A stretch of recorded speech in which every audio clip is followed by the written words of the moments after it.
Hello, hello, creatives. Welcome to True Creativity Within, the podcast. So, I want you to take a moment right now and just check in with your body and sense what comes up for you when I ask you this question. Are you sharing your artwork with the world? And how do you feel about that idea of sharing your artwork with the world?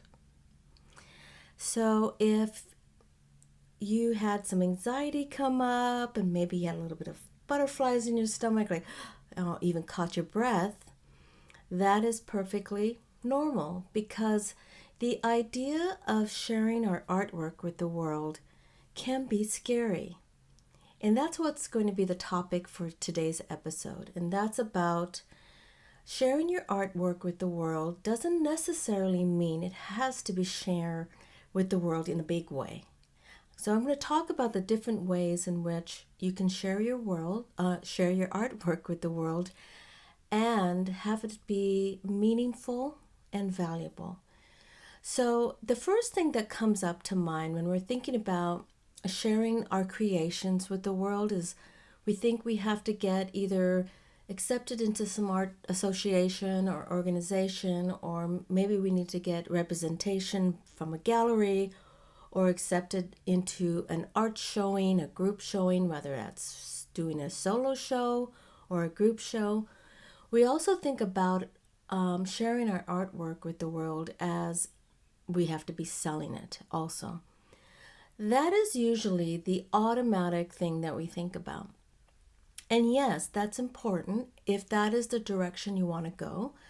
But it isn't all of it. And I think it's important to not narrow your vision to or focus to think that's the only way, because there are other ways to share your work, and it can be just as valuable without having to sell it, without having to be in an art gallery, but that there are ways to share it. Now, one of the things that I want to talk about is why is it important to share your artwork? So, I've seen a few documentaries where an artist's work was discovered behind closed doors. So, for example, they didn't discover this artist's artwork until after his or her death. They kept it hidden in a room, or they never shared it. Okay, I think there was one, I can't even remember which documentary I saw, but I remember one. It was a photographer, and another one was actually he was a janitor, and he created this world, this novel of illustrations and novels and stories that he wrote to go with his illustrations. And they discovered his artwork after his death, and I think it was in the 70s. And it was a whole world of creation that he never shared with the world. It was only for his own personal processing. And I'm not going to get into the whole story behind that. But there's a lot of documentaries where you find that this artist just created this whole body of work and kept it hidden. And there's kind of a sadness to that maybe the artist was too afraid to share it. Maybe it was so personal that the artist felt too vulnerable to share it. But there's something that is lost when the art isn't shared with the rest of the world. So, and I'm going to get a little deeper into that, because I think what happens, let's talk first about what happens when we do start to share our work with the world, is that there's a vulnerability that comes up, right? We feel like we're being exposed. I know for me, when I first started showing my artwork, I did feel very vulnerable. I felt insecure, and I felt protective over my creations.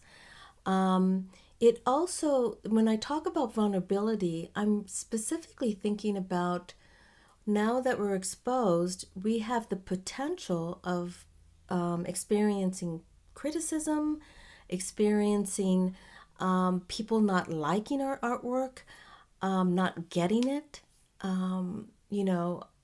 people treating it with disrespect or treating it with not as much love and passion that we have when we created the art, right?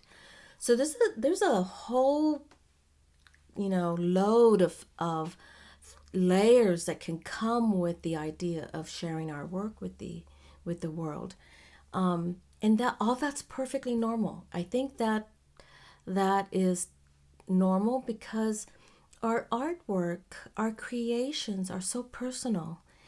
And why are they personal? Because maybe during the creative process, right, we faced some of our own inner challenges, our own struggles, our frustrations, our self-doubt, our insecurities, our fears. Maybe during the creative process, we were confronted with all the criticism that maybe we got from whether it was a teacher, our parents, our family, our own self, our own self-judgment. All of that stuff gets put into the creative process, and then the final finished artwork or product represents that, right? Represents all of not only our time and creative energy, but our vulnerability that goes into creating. So that's something to think about. And the reason why I want to bring that up is because I want to normalize that. It's not that somehow you're falling short if you experience some of these emotions that come up when you think about the idea of sharing your work with the world. There's a reason why you feel that way. There's a reason why you feel vulnerable. So the thing about experiencing that vulnerability is I also believe there is a part of you as an artist that wants to share it. That maybe you got excited about the way that the results that came up. You're excited about the piece as a whole. Or maybe there are aspects of it that you're so excited to share, but maybe too afraid. So that part, and I'm not saying that every artist out there, any of you who have decided not to share it, this is not to say that is a bad thing. It really is your choice whether you want to share it or not. But I want to talk about those of you who have a desire to share your work. That's very important to think about because I think it should be shared. Because I'm going to talk about also why it's important to share your artwork with the world. But getting back to, if you have a deep desire to do that, but you're afraid and you feel very vulnerable about it, there is a transition. So when I say transition, there's a transition from hiding behind the closed doors, creating in your own private space. No one sees it. You're in your studio, your safe space, and you're creating, but you're not showing it to anyone, right? There's something very protective over that. There's something very secure, and it becomes a comfort zone. So if you're at a place where you're thinking, I really kind of want to start maybe being in group shows, maybe I want to do a local art craft festival and I want to show my work and sell it. If there is an inkling where you are starting to think about transitioning to that, I want to talk about the process of going through the journey of beginning to show your work to the world for the first time. Because I think that can be an important part of your development as an artist, especially if you're thinking about taking those next steps. So I know for me, when I started thinking about showing my work, I was actually caught off guard that I was feeling insecure and vulnerable about showing my work. Now, the reason why I was surprised was because I had been a graphic designer for many, many years. I have been trained to create and share my work with the client or the project. Not a problem. This was a whole other animal. And this is why I think me as a graphic designer, a therapist who worked with creative professionals and worked with artists, being a creativity coach, yeah, I understood that from an intellectual place. But when I started to do it myself for my own personal transformation into a professional artist, it really gave me an appreciation for all the different steps and stages that happen in your development as an artist. So, so I really had an appreciation, and that's really what's great about making that transition from therapist coach to being an artist myself. It was valuable in that experience because it really was humbling. I'm here, talking about it. I get it, helping my clients and stuff, and then me being in it and experiencing it for the first time, it was a whole other experience. So I get it. I completely understand. So what I'm saying basically is if you have that feeling, perfectly normal. But I think it's very important to kind of go through those steps in order for you to grow. Because what happens is, yeah, the first time might hurt a little, scary, you're insecure, uncomfortable. I'm going to encourage you to actually stay with that uncomfortableness to allow yourself to experience other people experiencing your artwork and the result of your artwork. Because not only is that process and I'm specifically saying for the first time, maybe you got your artwork into a gallery and now it's up on the wall, right? And now you're experiencing it being displayed to the public. Maybe you're seeing people actually look at your artwork, stop and look, and maybe, you see them reacting to it. Same thing with if you're at an art festival or a craft festival and you're selling your work. You're watching people respond to your creation. That whole process is so valuable, not only in giving you validation about your creation, right? Because I think there's a certain amount of validation that needs to happen to us as artists as well. But it does help you develop that muscle to say, okay, that particular piece didn't get really good response, but I love it, and that's all that matters. Or that piece really got a positive response and feedback, and I also love it, and I'm excited about the process that other people and the public responded the same way.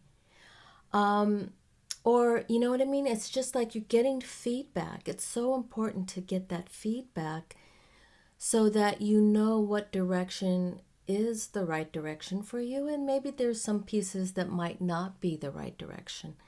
Or what I always say, if you love it and you don't want to give it up, or you're okay showing it, but you don't want to sell it, right? You can always have the option of never selling an artwork or never selling a piece that you love. I remember someone telling me that if you love it, don't sell it. Keep it to yourself.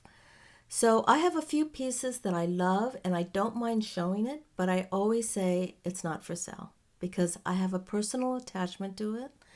And until I get to a place where maybe I won't feel as attached, I'm going to keep it for myself, right? But I'm still sharing it with the world.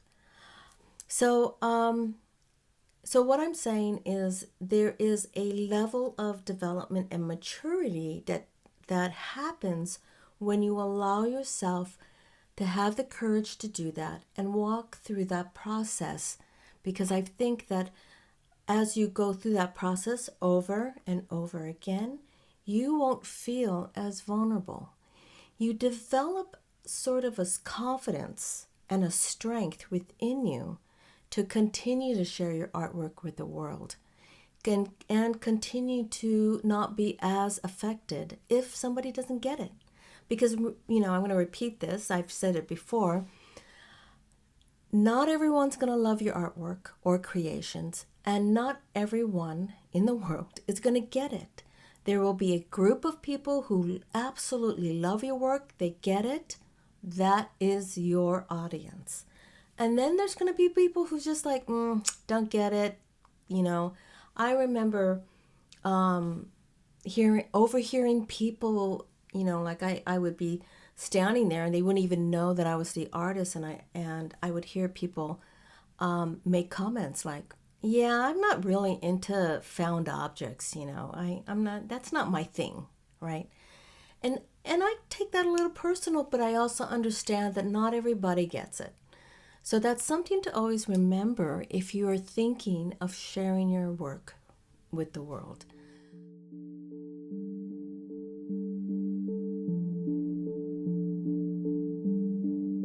It takes courage to push yourself to places you have never been before, to test your limits, to break through barriers. And the day came when the risk it took to stay tight inside the bud was more painful than the risk it took to blossom. Anais Nin.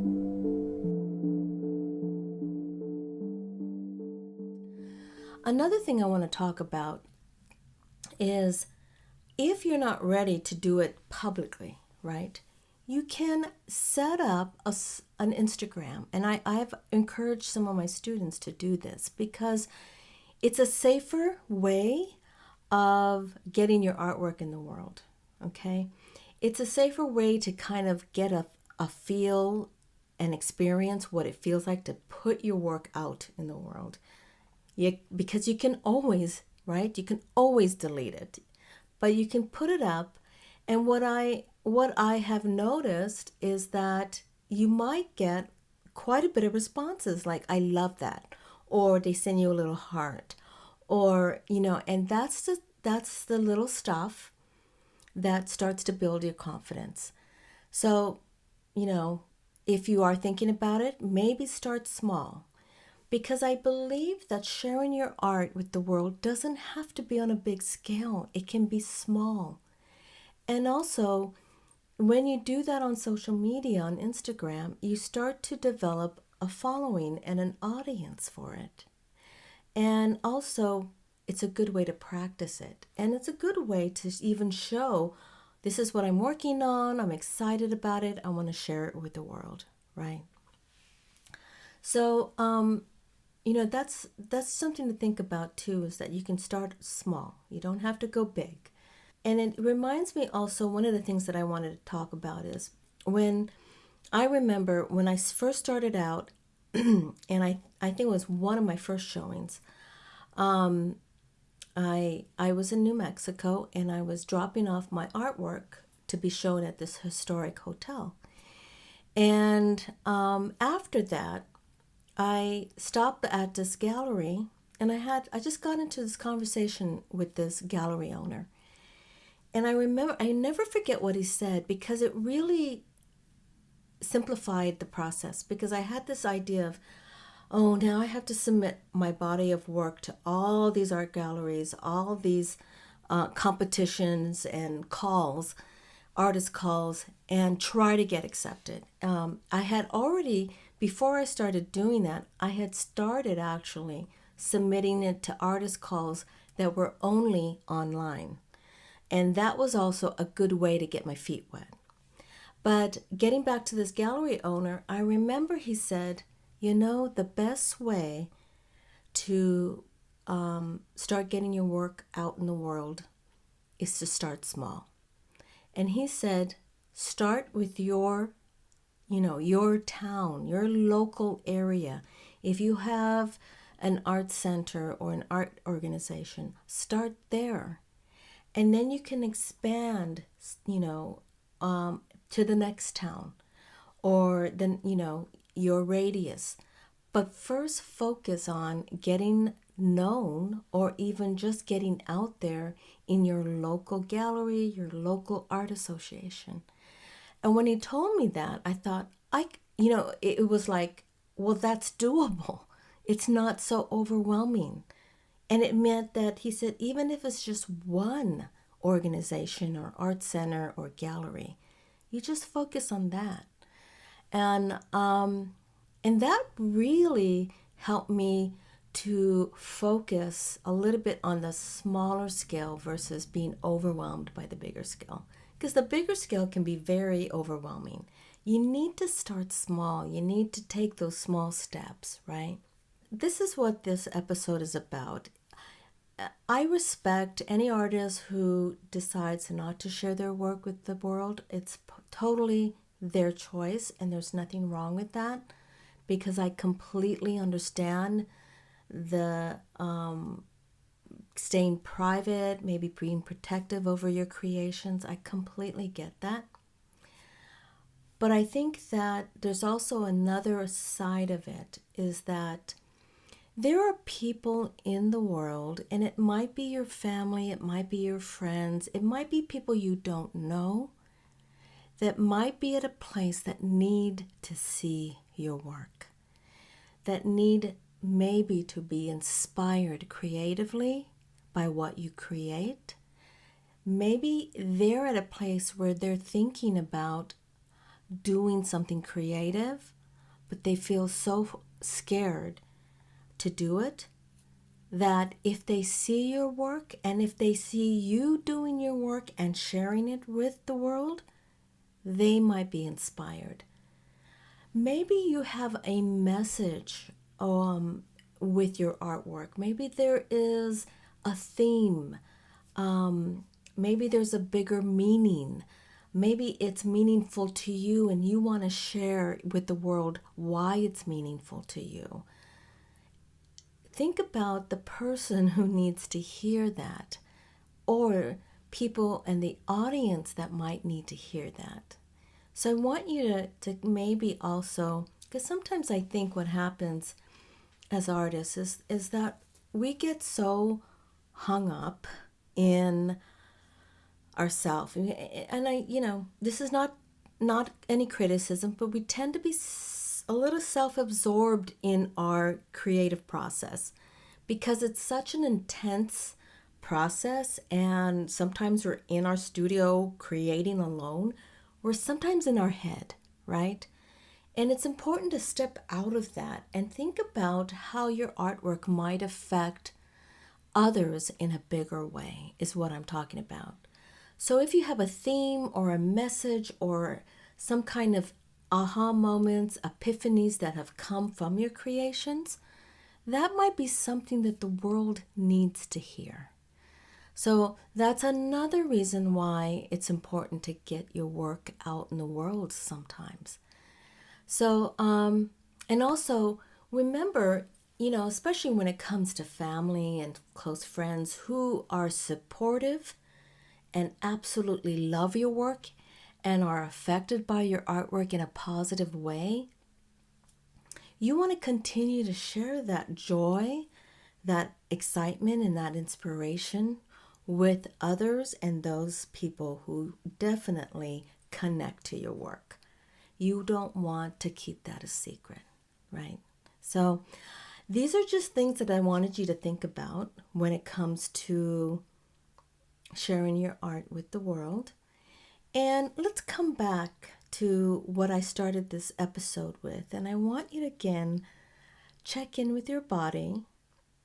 And when I ask you that same question, are you sharing your artwork with the world? And how do you feel about the idea of sharing your artwork with the world?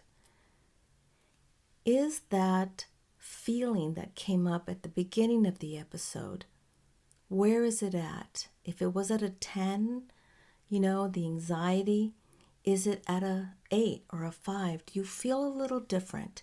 Because if you do, and I suspect you do, that might be an indication that you might be ready to take those small steps And like I said, those small steps can be starting a website and putting together a website, or starting an Instagram account and starting to share. It could even be a Pinterest account where you start posting some of your work.